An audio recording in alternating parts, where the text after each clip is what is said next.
Today's podcast is brought to you by Glass Eyes Online.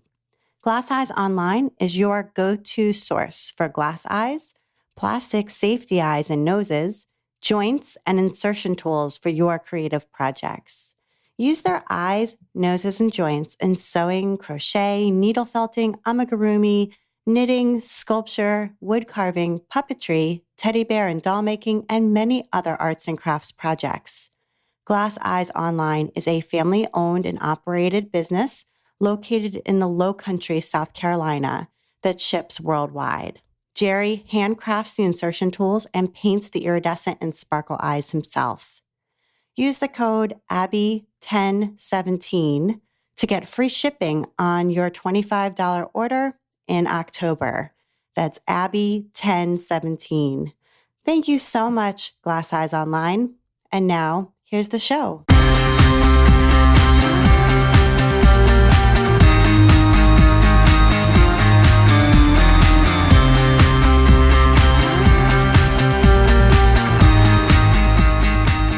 Welcome to episode 107 of the While She Naps podcast. I'm Abby Glassenberg. Today, we are talking about building a successful career in quilting with my guest, Eleanor Burns. Eleanor is truly a star in the quilting industry. She entered the field in 1978 with a self-published book, Make a Quilt in a Day, log cabin pattern. Her innovative techniques in strip piecing made quilting possible for busy sewers and remains very popular today. Eleanor's signature technique is to take time-treasured patterns and then make them quick and easy to sew with new methods. In 1990, Eleanor pioneered the way people view quilt making with her Quilt in a Day television series, which still broadcasts nationwide. She continues to be a highly sought-after teacher and demonstrates her patterns and techniques on the Quilt in a Day website, on live streaming webinars, and on YouTube. In 1998, Eleanor designed her first fabric collection, Anniversary Florals, with Benartex.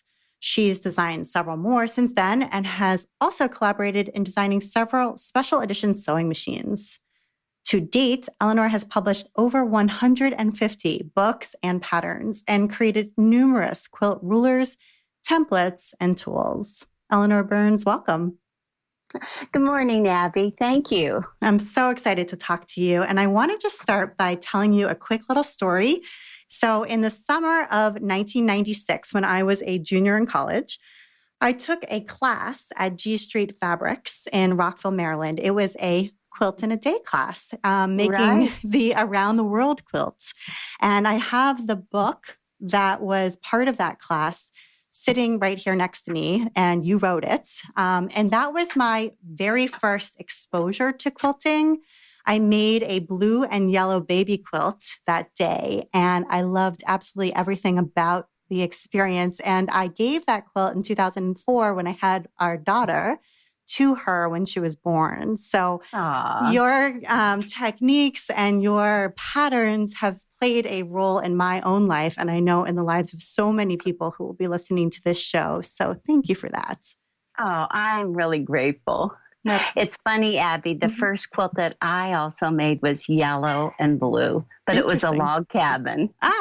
Interesting. Yeah, we still have it. It's in her bedroom, and it's just something that I really cherish. So you really played a part in my life, for sure. And so I want to go back to your early life to start. And I know you were born in Pennsylvania. Is that right? Right. In a small town called Zillionople. There were only 78 in my graduating class. There was just one narrow street to cross, Main Street, and I was even hesitant to do that back then. But it was a great childhood I had. There were 4 girls and 1 boy. My mom taught us to sew, but she never made quilts. But she did teach us how to make doll clothes and dresses and everything like that. And I love sewing from the beginning. Mm-hmm. So much fun. Okay, so she taught you how to sew, and I know you had like a like a little toy sewing machine maybe when you were a kid? I did. We were, Patty and I, my younger sister, were both given that sewing machine. And it was a little hand crank Singer. Of course, I still have it. But Patty actually announced on national television that I hogged the machine all the time and never gave her an opportunity to use it. That's so funny. Okay. So you learned to sew at an early age. And were you kind of a creative kid or a crafty kid, or what did you like to do just for, for fun as a child? What do you remember enjoying? Right. We were very crafty. We made little things for our other cousins.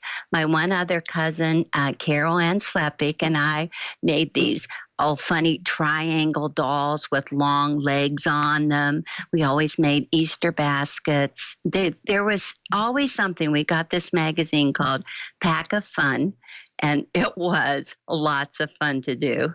That's so funny. Interesting. Pack of Fun. I haven't heard of that one. Okay. Oh, yeah. Old magazine. Okay, great. So you guys used to do that. And then you went to Edinburgh State College and you wanted to become a teacher. I not only wanted to, I did. I taught special education in the Pittsburgh school system. I taught professionally for 6 years. And at the same time that I was teaching, I was hired to write curriculum. And I feel that's where my teaching skills began. And never did I know, that a couple of years later, I'd be writing quilting books. Yeah. And, that was probably, you're a natural teacher. It's very clear when you watch you on television and see the way that you interact with the camera and demonstrate what you're showing, your patience and your ability to break things down into smaller steps. And I know, I've read somewhere that you are dyslexic. I am very backwards. I think we all picked it up from my mom.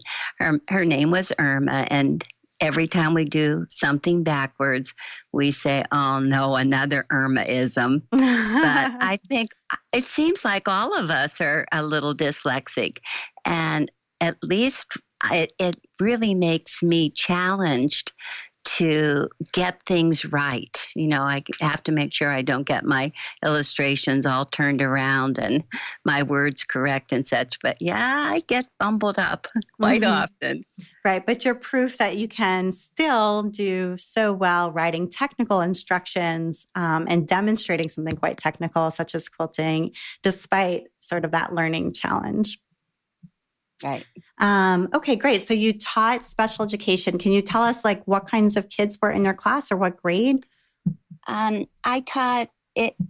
Terms have changed now, but whenever I was teaching, we evaluated our kids as educable. They had IQs from 75 to 50, or trainable, which was under 50.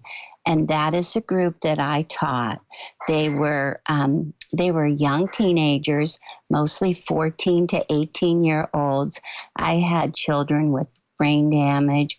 I had mongoloids. I had some children with cerebral palsy, microcephalic, almost anything under 50 IQ. I had them, and I really learned then, how to be patient and understanding. I worked with some disruptive, abusive children, and you just have to keep calm and carry on. Yeah, I'm sure that those skills that you learned then sort of, help to shape you and carry through even to what you're doing now.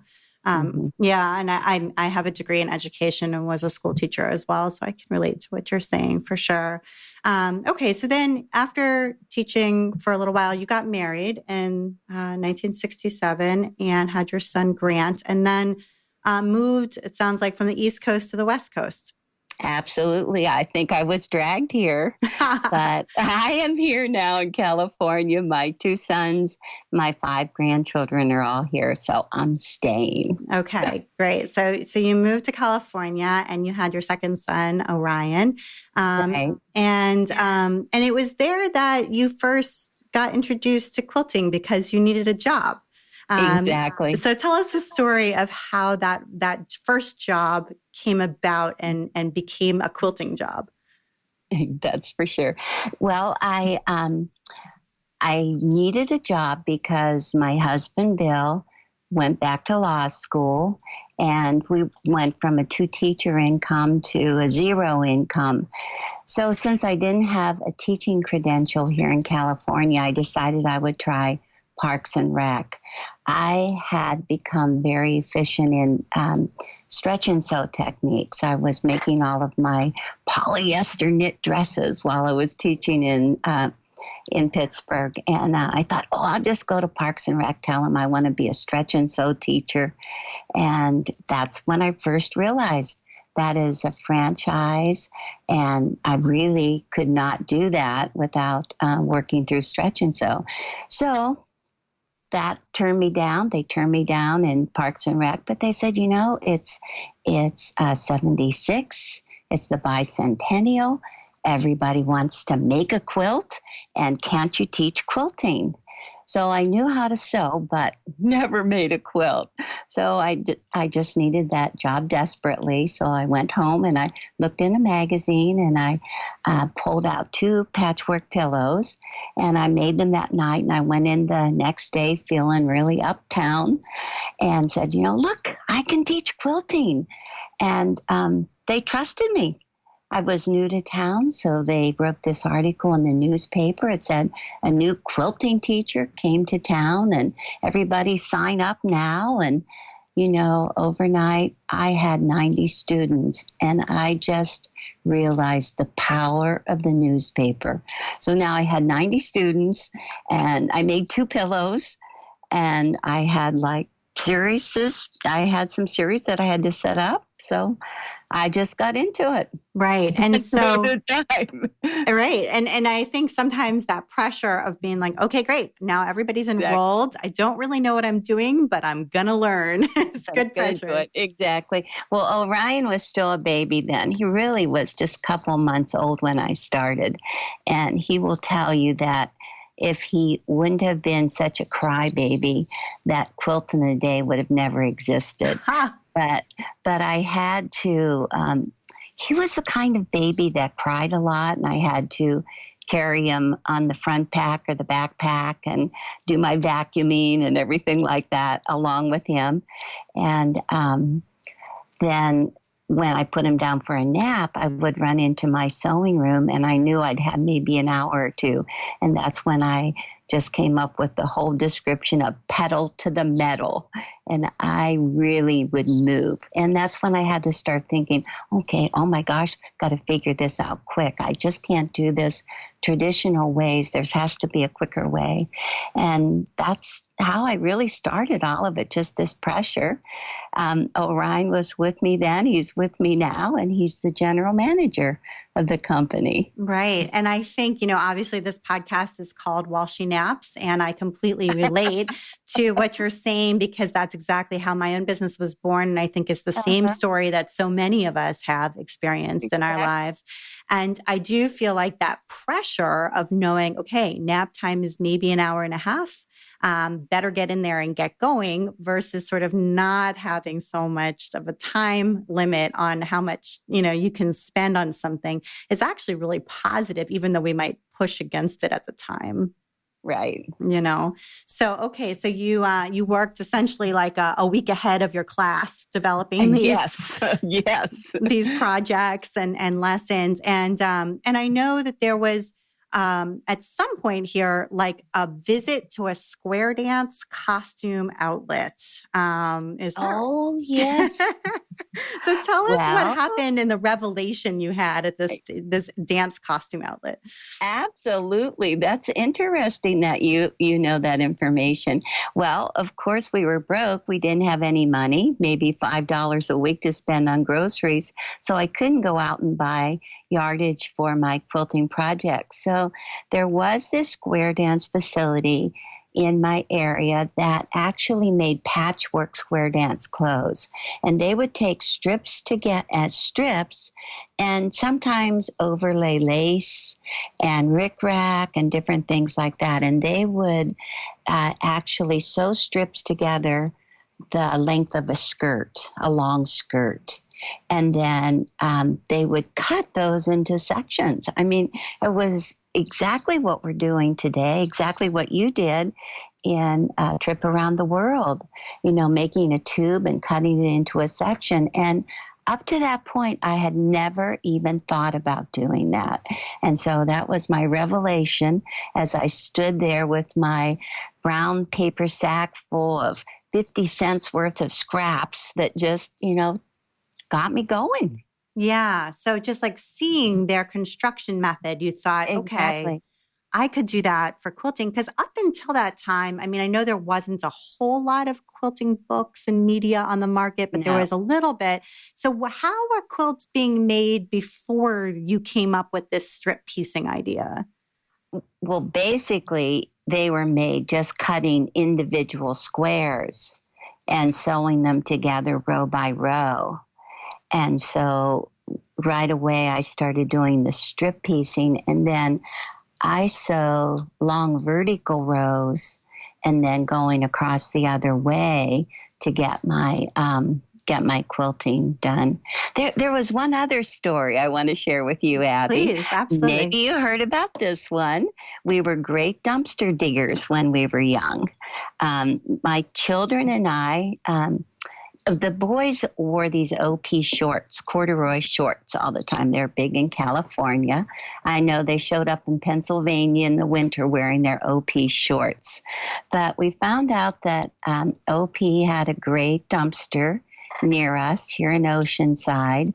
And the janitor caught on to me. He caught me checking it out one time, and he got to the point where he would call me and say, "Mrs. Burns, there's a great load going in the dumpster today. You've got to get here." And so my sons and I would go there. Orion was little, so we would just kind of hoist him in, and Grant and I would stay on the ground and catch the scraps as they threw out. But it was when I they had a roll that they attached all of the pockets to. So if we got hold of one strip and just pulled it out of the dumpster, we could pull out hundreds of pockets attached to the waistband.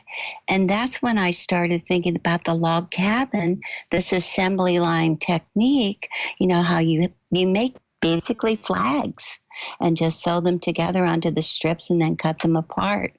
But we still have some corduroy quilts made out of those dumpster waistbands. They're in all beautiful colors, yellow and red and beige and brown, blue. And I think it's one of Orion's favorite quilts. That's amazing. And just the idea of him in this dumpster throwing fabric down to you guys, that's really something else. So it's interesting, too, to think about how you were looking at other, fabric manufacturing or garment making and applying some of the things that you were seeing to quilting, which had not been done before, all in the name of making quilting faster and something that busy women could do. Right. Okay. So this process and these classes that you were teaching led to a book, the very first book, which was a self-published book. Right. So tell us a little bit about the making of that first book. I was teaching in Parks and Rec, and I just had this concept of how to make a log cabin quilt. And every time I taught the class, we would come up with an even faster idea to add on to it. And it just kept on evolving. The concept kept on evolving, and people started telling me that they enjoyed the class so much they were calling and telling their relatives on, the East Coast about how they made this quilt. And they really just begged me to write a book so that they could share it with their other friends and family. And that's really all it happened. I just said, oh my gosh, here I am. I'm a mother. I'm a wife. I have 2 small kids. I don't have time to do this. But my husband sat down with an ink pen and he looked at I would show my samples and he drew them with the ink pen. And there's even one page in that first edition where I was showing how to sew the quilt together. He's drawing it. He wanted to draw a hand, and I wasn't handy. So he put out his own hand and his own fat little thumb, and he ink drew this masculine hand holding the block. And so that is how you can tell the first edition. If you I always say, look for the man's hand, and you will know that is the first edition. We just had separate pages. Kinko's was new at the time.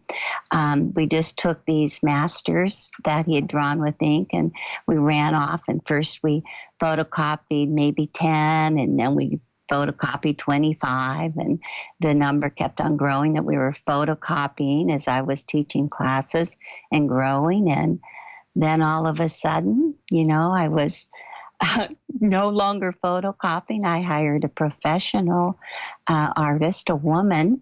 She redid the second edition with a very slender female hand holding this block. So you can tell the difference between the editions of my books. And it just kept on growing. I want to take a minute now to talk with our sponsor, Carolyn at Glass Eyes Online. My name is Carolyn, and the name of our business is glasseyesonline.com. And what is glasseyesonline.com? We sell glass eyes, plastic safety eyes and noses, and joints for all different kinds of craft projects. We got started in the business because Jerry really needed some high quality glass eyes for his decoy carvings. Initially, he was selling his glass eyes to carvers, but gradually he expanded his customer base to teddy bear makers and doll artists. And they required different kinds of eyes and noses, as you can well imagine, and joints. He would show me the photos that customers would send him. He was always excited to get photos from customers. And I was just amazed at the creativity and the talent of these artists and crafters in the finished products using Jerry's eyes and noses and joints. So I felt the need to showcase this work, and I created a customer creation site. I actually built it. I wanted to showcase their work and also put information for artists and crafters about the different types of medium that the eyes could be used in, and the noses and joints. Uh-huh. Then one day, I do have a little mini story. One day, Martha Stewart was interviewing one of our customers on national television, and she asked her where she got her eyes for her needle-felted koala bear. And the customer said, well, I got my eyes from glasseyesonline.com. Well, after that broadcast, things really grew for us because we started incorporating a lot of different customers using different types of mediums. That's really cool. It was very exciting for us. And I went full time into the business after that. Thank you so much, Carolyn. I really appreciate it. And I'm really excited about Glass Eyes Online. Yeah, me too. Thank you. Thank you so much, Glass Eyes Online. And now back to my conversation with Eleanor. And so how did people outside of your circle, your personal circle of people who actually took your class and knew you, how did they hear about it? Was it just friends telling friends? And then did they mail order, or how did that work? Very early on, I did take an ad out. I think the book came out in November of 78. And I think in maybe January of the next year, I had just a little black and white ad in Family Circle magazine, just a very small thing back in the back of the book. And right beside it, there was this ad for toilets that flush up. So I'll never forget all of the orders that I got those first couple of years. They were with Quilt in a Day and toilets that flush up. My gosh. So first I did it with that ad, and then I decided to do some traveling. And at that point, I had hired one of my best friends, Jerry Packer, to work out in my fourth bedroom, my spare bedroom. We set up a little shipping department out in my garage on top of Orion's changing table. We didn't need that anymore. And we hung a map in the office. And every time I sold a book by mail order, we would put a little thumbtack there. And we kept an eye on our thumbtacks. And then there came a point I would look at the map and say, look, nobody in New England has ever heard of Quilt in a Day. So I would fly in there with a box of books, teach. I would go to a quilt shop and teach, sell my books, fly home with an empty box. And so for a couple of years, we did that. I did that from 78 to 83, teaching in other people's quilt shops and just doing direct mail and a little bit of advertising in the back of quilt magazines. But in 83, I moved into this building that I'm still in. It's a 3-unit warehouse. But we just had 1 unit at the time. Mm-hmm. And then it just kept on growing and growing. And every time we needed more space, we would rent another unit and cut the hole through. And now, of course, I've owned the building now for many years, but it just, was just a pretty simple business plan, simple marketing. Just a couple of people doing it, and it's amazing, to think what's happened in all those years. Yeah, and it's interesting when you told that story about the map and putting the thumbtacks. What I thought you were going to say is you would look at the thumbtacks and see where they were clustered, and then you would fly to where they were clustered, so you would meet your fans. But what you did was totally the opposite, and I think that's such a great lesson. No, well, then there is a story about meeting my fans. So I got to the point where I was tired of flying around. I think that was about in 87. And I would crawl into a plane. When you're a mom, you sit down, your plane, and you go, your plane seat, and you go, oh my gosh, I miss my kids. And so I decided that I would go on television. I was no longer going to travel. I was going to go on television. And fortunately, I was accepted first by the Learning Channel. We didn't even have professional cameras, but that all came along. I went on the Learning Channel. Well, let's talk a little bit about that very first television experience. So yes. the first one was in 1990. So it sounds like you're tired of traveling, which can be very exhausting, and it's especially hard when you have young children. And right. So you have this show, Quilt in a Day, which is sort of built on this Quilt in a Day book concept. And before we actually get there, did you eventually begin working with a mainstream publisher, or was this always a self-publishing outfit? I'm still a self-publishing outfit. Wow. I think that's really unusual. Like, you've self-published this entire time? I have an art department. Of course, you keep on growing. So now I've had my same artist illustrate my books. Every time I ask him, he kind of counts it mentally in his head. But I think he's been with me probably 32 years. Wow.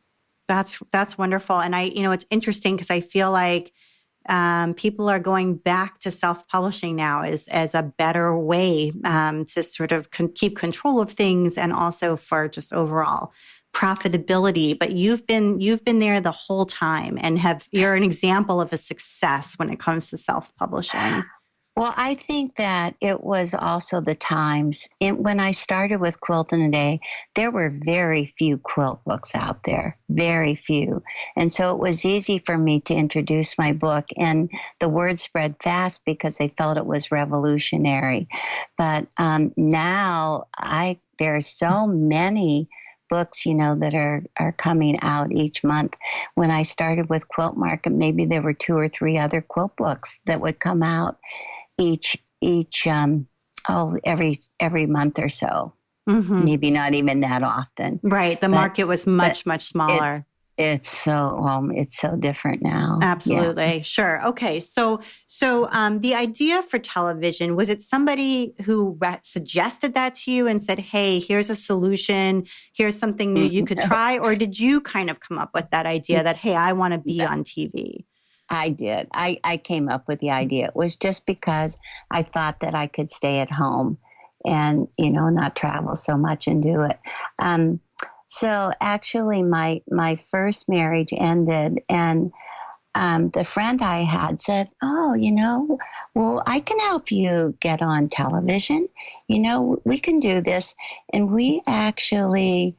it was a young girl who took on the project as her college project to get me on television. And that's what she did. So she met you and said, this is something you should do and I'll help you? Well, no, I asked her to help me. I see. Yeah. And she learned it. It was actually the daughter of my accountant. And she had this project and she just was very diligent about it and just did we had done probably some intro tapes. And at the time the equipment was 1 inch. Well, we didn't even have broadcast equipment here. And once we were told that we could be on the Learning Channel, Nancy Zeman and I started about the same time. And we had to go about and purchase broadcast equipment and set up a whole studio. The building that I moved into when we were looking for real estate, I picked a building that was out of all of the airplane noise. There wasn't a path above me. And so I knew that I could have a sound studio. And that's what I'm sitting in right now. I'm sitting in my sound control room. Got it. Okay. So this was really completely self-produced, done by a student, essentially. You went out and bought a camera, made these sort of test films, and then went and bought a better camera. And how did you connect with the Learning Channel? Did you just send off some tapes? Exactly. That's exactly what she did. She just sent out some tapes, and we started first on the Learning Channel, and then we had to really scurry around. We were trying to do new programs every week, and that was hard, not really knowing what we were doing. But then I had to keep on writing books quickly so I would have something to sell. And then there's the whole other end of it. Then all of a sudden you have people calling on the telephone and you have to put in a staff that's going to answer the phone, take the orders. There were many Saturdays that I sat in the office and answered the phone myself and took the order. And they go, oh my gosh, I'm talking to Eleanor herself? Yeah, I don't have the staff. So all of those things, you just keep on growing and growing. Yeah. And so it sounds like the TV appearances, even when you were just on the Learning Channel, sort of launched the business or made the business grow at a rate that was much higher rate than it would have otherwise. Exactly. Mm-hmm. And then Learning Channel changed their program format, and both Nancy and I were dropped. And the Learning Channel basically called and said, call off your animals. They're so bugging us. They want you. Well, PBS, they started calling PBS. My viewers started calling PBS and saying that they could no longer get me on the Learning Channel. The PBS should pick me up. And then that was a whole other big change when we started uplinking, using a satellite system to uplink one program a week, and any PBS station around the country could downlink it. And at that point, I went to 300 PBS stations around the country. Wow. So, right. So there was like a letter writing campaign where Oh, thousands yes. of your fans wrote to PBS. Was it in Nebraska? Exactly. Was Nebraska the first I one? think so. Yes. Okay. The Nebraska program director said, "Oh boy, call off your quilters. These ladies are militant." But they just wanted it. They loved it. I feel very fortunate that I always do teach traditional quilts. So most of my programs haven't really gone old. Just I'm the only one that's grown old. The techniques and the looks of the quilts are still so popular. Right. So that the information or the episodes are almost like an evergreen because they're just as good now as they were then. Right. Right. And I've heard that people said that they wanted their L kick. So what do you think that they're referring to when they say an L kick? Well, that's what I said. The TV did not save me. It made me even more demand more personal appearances all over again. So for many years, I wouldn't go anywhere. And then, I don't know, maybe 20 years ago, I let go again and said, okay, I'll go on the road. And I never have tried to keep track of how many I've done. It's a little frightening, but one year I decided to count, and I counted 93 strange beds that I slept in that year. Wow. And I think, one of the things that people may not realize is how much hard work goes into that and how much sacrifice as well. Yeah. That it may look very polished and easy, but it's not easy in the background, I'm sure. And I know, you were a working mom. You were a single mom and a working mom throughout much of this. When you and Bill got divorced, the kids were still pretty young. They were. And so they were very young. You were the breadwinner for the family, and the kids went along with you and worked along with you. And I had one sister, Judy, who moved in with me and helped take care of the kids. Aunt Judy was very helpful. And then my one sister, Patty, also helped us too. And they moved from other parts of the country to be with you. Yes, they did. They moved to California too. To be with you. And we'll talk a little bit later about what it is in the business that they ended up doing, because it's really a family affair. So were your kids in daycare, or were they cared for by aunts? They were in elementary school. Okay. And Judy was at home, after they came to school. She was there to put them, to get them, to school. Uh-huh. But it was hard for me to be gone for so long. It was just like, ugh. Yeah, it's a lot. But I have to say though, Abby, I really do love teaching, and I love being with the people. I love being with my students. I could be really tired and just like, oh my gosh, I'm dragging. But when you start getting with people that are so happy, the quilters they're always so full of fun, and we always have a great time together, and that just rejuvenates me and keeps me going. Yeah. Yeah. And, it's a calling in a way, it's something that you thrive on, and that's important to your psyche to feel like you're contributing and like you're doing what it is you were meant to do. Absolutely.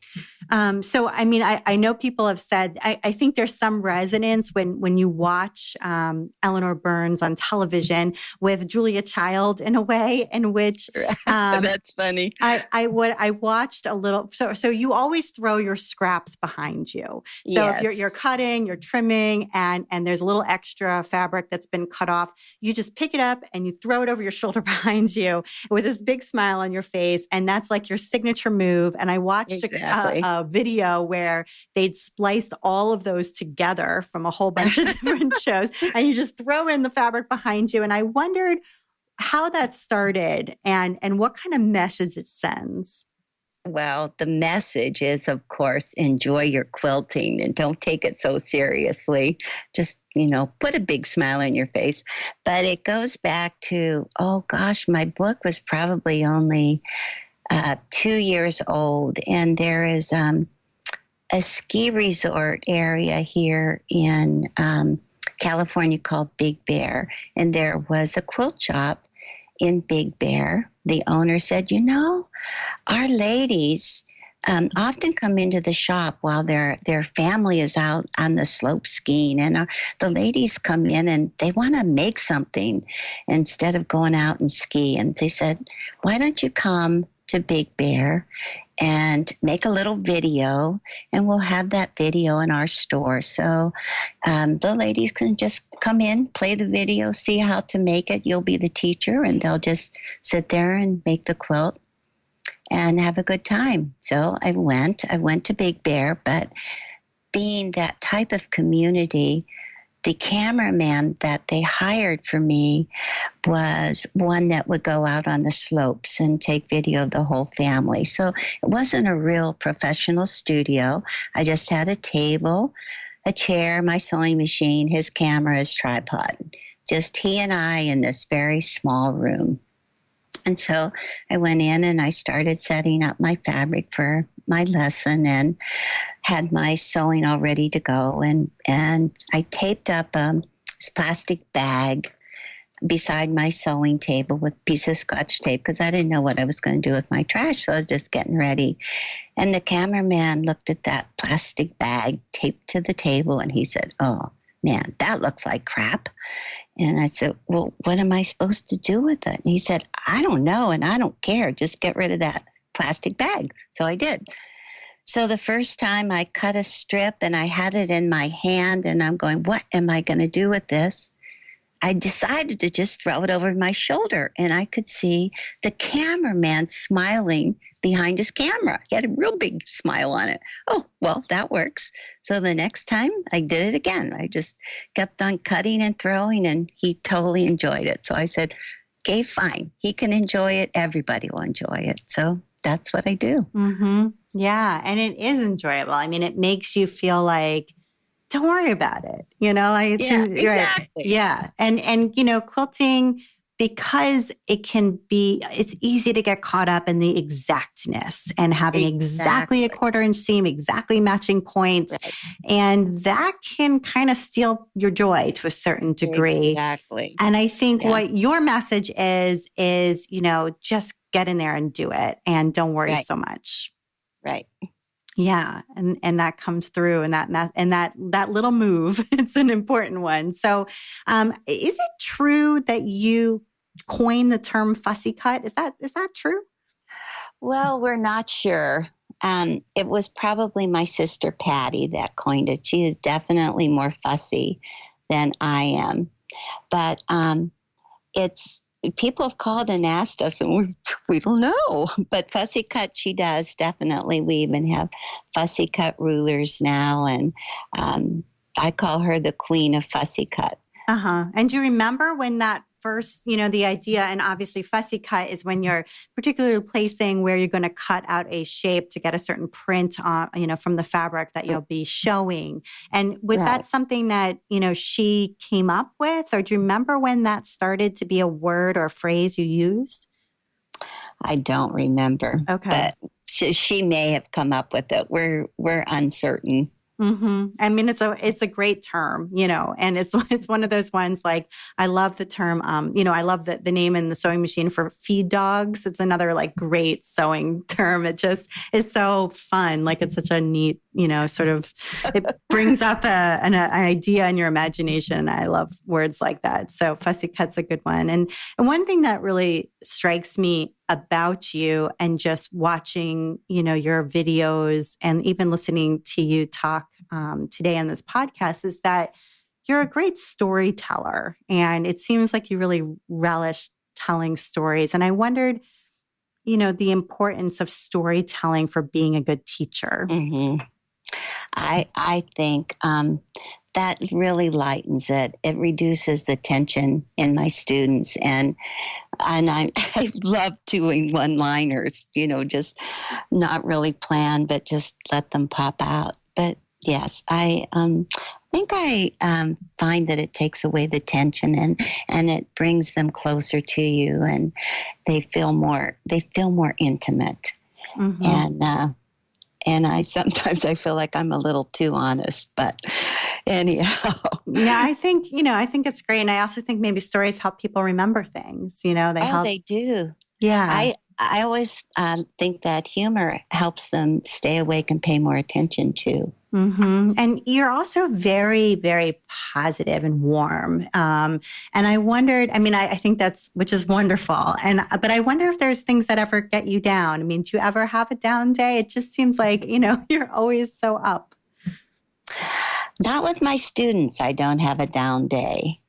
I can always, snap out of it quick and get up there. And then I go away feeling a lot happier myself. But I do get overwhelmed about my schedule and what I need to accomplish in a certain amount of time. And then, I just have to dig in and get going at it, and it's over. Mm-hmm. Yeah. And somehow that pulls you through. And it sounds like teaching and being with students lifts you. Absolutely. Right, which is wonderful. So let's go back to your sisters for a second. So we talked about Judy and Patty who moved. So Judy moved from Pennsylvania to help you care for your children. And does she play a role in the business? Judy has passed on. She passed on young, but she played a very, very important role in the business. She became my operator for the wholesale orders, and she was so good at recognizing a quilt shop's voice. And I don't even think that she made notes of what to chat about, but she would answer the phone all day long. She took the wholesale orders and then delivered them to her shipping department, but they loved her. And it was just that same thing, that warm welcome, so glad to take your order and how are you? Mm-hmm. And she did that for many, many years.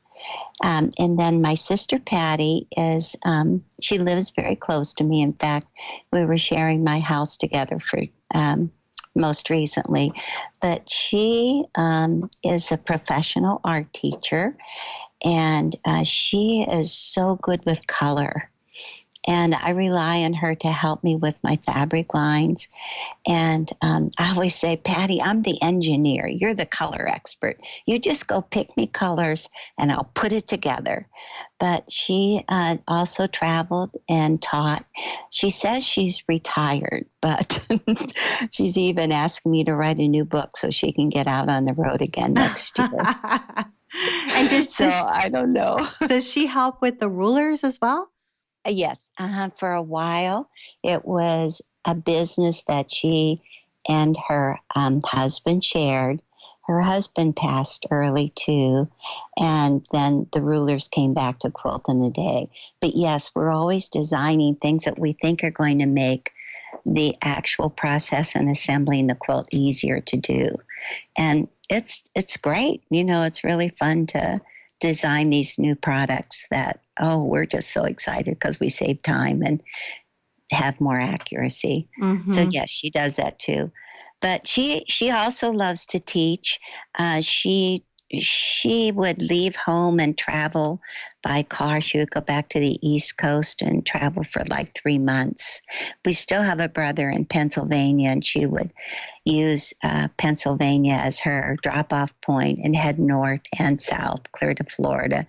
And then in the winter, she travels east. She'll go to Montana and Idaho, lots of Arizona, all different places from this end of the country. And she's teaching Quilt in a Day techniques. Absolutely. Mm-hmm. She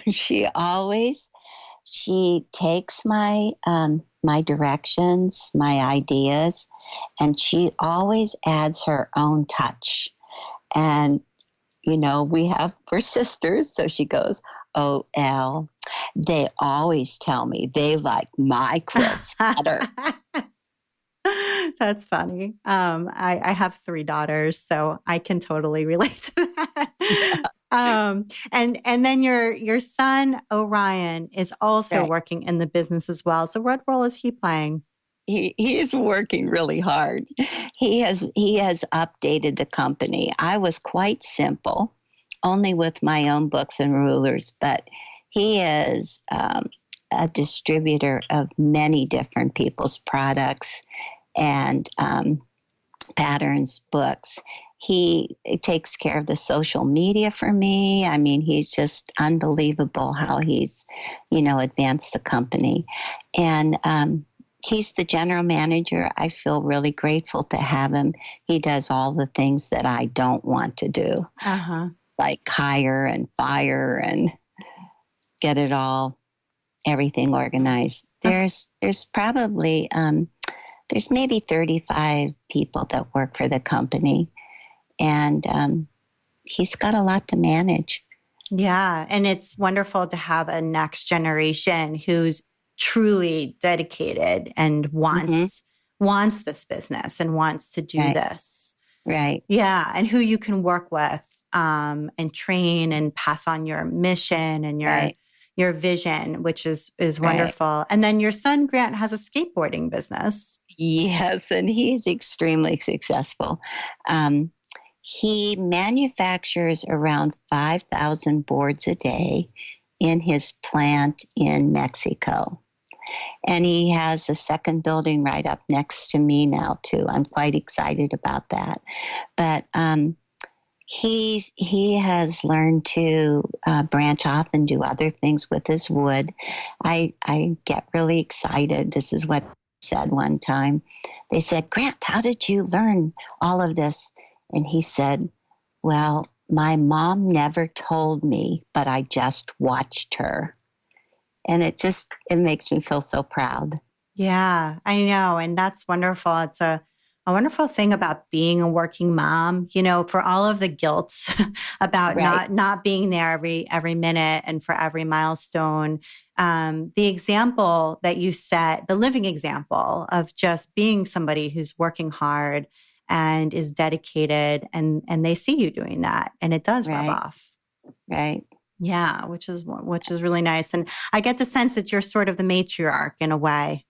Am I right? In more ways. Well, like Christmas time. Is everybody at your house? Right. I'm the only one that knows how to make the turkey and the German stollen and all of these things. Yes, they all come to my house, and I love it. I wouldn't have it any other way. And are you still making these Quilt in a Day videos, or when did that stop? I do videos monthly. Lately, not as many PBS stations are airing me. The number has dropped, and for everybody, the number has dropped maybe to only 100 or so. I'm doing live programs every month for Block Party and for AccuQuilt. The second Tuesday of every month, I shoot a new program in my studio. People can watch it live, or they can watch it on YouTube later. And, we check, I love it. Sometimes we look and, oh my gosh, 55,000 people viewed it. Oh, this is good. And I do a second one for AccuQuilt. That's the first Friday of every month. They run around an hour to an hour and a half. They are not real quick programs. People can feel like they're sitting in the audience. I do it in front of a live audience, and we record it, and then we put it out later for people to watch. But the audience asks questions. I fool around. I make mistakes. The mistakes are sometimes they're just left in there and make everybody laugh. And people that sit home and watch it tell me that they use it for their entertainment and their education. And so so you have a live audience who comes to your warehouse studio space and sits there and watches. And so is that something people can sign up to do if they're in it's in San Diego County, right? Is that where you are? So if somebody's visiting, how can they get in this audience? They can. Well, I do have a store. Our building is made up of the studio, the control room, the classroom, which is very large. There is a store that they can go to, a quilt shop. We have a second area that's like discount fabrics. We have the shipping and receiving. We have the art department. We have the sewing room, the customer service. So it's quite a large complex. Yes, anybody that comes to San Marcos, we are in an industrial area, but they can visit. We're open every day of the week. Actually, on Sundays, we host a modern quilt guild. So we're even open on Sundays. And so if they're in the area on the first Friday or the second Tuesday, they can sit in the live audience and just watch it. We have guests all the time from all over the country, all over the world, really. And a lot of times people just walk in the front door and say, I'm here to meet Eleanor. That's what they told me yesterday. Oh, and my sales ladies, they come and get me, and I say, okay, I'll come over as soon as I put on lipstick. I just step over and meet them. But okay, so that's wonderful that people want to come in and visit. That would be great. And you know, you're in your 70s now, is that right? I am. I'm 72. 72. Okay, so that's around the age that people start to say, well, are you going to retire? Are you going to keep going? And so I'll ask the question, what are your plans for the future? Well, I have like 2 housefuls of unfinished quilts. I'd love to just stop and finish them. But I know next year is my 40th year, and we're already planning quite a year with a special book. And I think I'm going to call it Memories Quilt. It will be a sampler. I will teach 1 block a month. And we've asked for people to submit memory stories of something that we might have shared together, maybe a photograph. And I know that I'm going to be around next year for sure, my 73rd year. After that, I keep on saying I want to cut back a little bit, but I don't think I'll ever be able to just totally quit. I would love to do quilts of valor quilts, opportunity quilts, things like that with groups of people, because I surely have enough scraps and unfinished things that we could cover almost the whole world. That's so much of it. Yeah, no, I bet that's true. And I know you have 5 grandchildren who you just love spending time with as well. I do. Yeah. And I saw them on one of your live videos or a video I watched recently. I think it might have been one of the live ones, and they're absolutely adorable. So congratulations on your growing family. Thank you. Yeah. And I want to make sure we get to some of your recommendations. And one of them actually has to do with being a grandma. So you have a book that you think that that all grandmas should read to their grandkids. And it's called How to Babysit a Grandma by Jean Regan. It is great. We have to read that together almost every night, and we laugh every time. But there's a companion book also called How to Babysit a Grandpa, and that's just as much fun at our house. Okay, good. That's a great book recommendation. I will definitely go check it out and have my mom check it out as well. Yeah. And then you wanted to recommend your AccuQuilt Go Big. Yes, I really love my my cutting machine. I fell and tore my rotator cuff. I don't know, maybe 4 or 5 years ago, but it's really limited my ability. And I was really afraid that I was going to, have to give up my quilting. I mean, I can't even really rotary cut and square up pieces. So it's just really saved me. Mm-hmm. And it's just, I really enjoy doing it. I am actually a spokesperson for AccuQuilt now, and I'm writing patterns that other people, as we get older, I just say, really, don't believe it. It doesn't get any better. You start getting other things that kind of slow you down, and something like a cutting tool really helps you extend your quilting success. Absolutely. That's a great tip. And I wonder too, whether even though it wasn't your choice necessarily to use a cutting machine, but now that you have become so familiar with it, maybe it opens up some creative outlets that wouldn't have been opened if you hadn't gone down that path anyway. You know what I mean? Right. Yeah. Right. So, and then I wanted to have you talk just a little bit for your third recommendation about Ruby McKim, whose book, it sounds like, was the very first quilting book that you ever got. Yes, it was. I bought it for $1.95.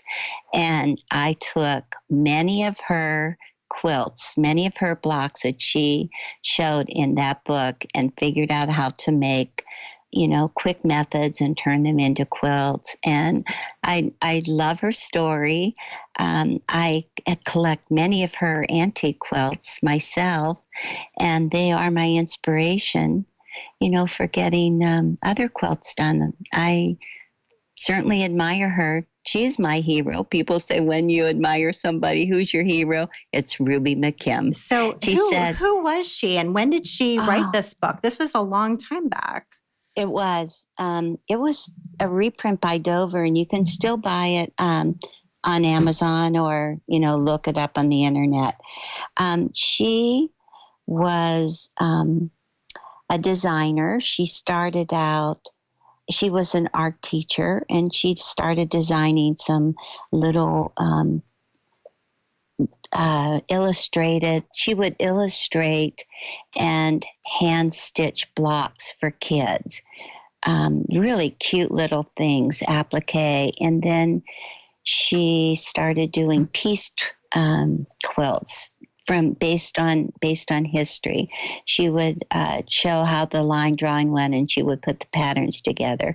And she and her husband had this business. She was similar to me. She worked out of her home, and she sold these patterns, and she went around the country showing or encouraging newspapers to carry a newspaper column every week. And she would write it and submit her block and her pieces. And she was well known in the late 20s and the early 30s. Mm-hmm. And I'm not sure when that book by Dover, I feel like it came out in 74. I'm not sure. But her granddaughters have continued offering her patterns and such. And this past year, we did some of her smaller projects. We did a little bonnet that she made, and I put it on Becca, one of my young granddaughters. We did a little sewing bag and different things. Oh, a lettuce keeper. By the way, it's like she showed how to do just a muslin sack, not a sack, sort of a gathered sack. She did beautiful embroidery work on it, and she kept her lettuce in it. And I go, oh my gosh. So now that's what I do, because keep your lettuce really fresh. I've never heard of a lettuce keeper, but that is kind of brilliant and definitely eco-friendly, which is a nice thing. She was ahead of her time that way. And so it's interesting. She was like almost a role model for you, or somewhat. Yeah. And I think you've played that role in so many of our lives. So that's a really nice loop there. You've closed that loop. Yeah. Well, Eleanor, thank you so much for taking the time to be on the While She Naps podcast. I so enjoyed talking with you. Thank you.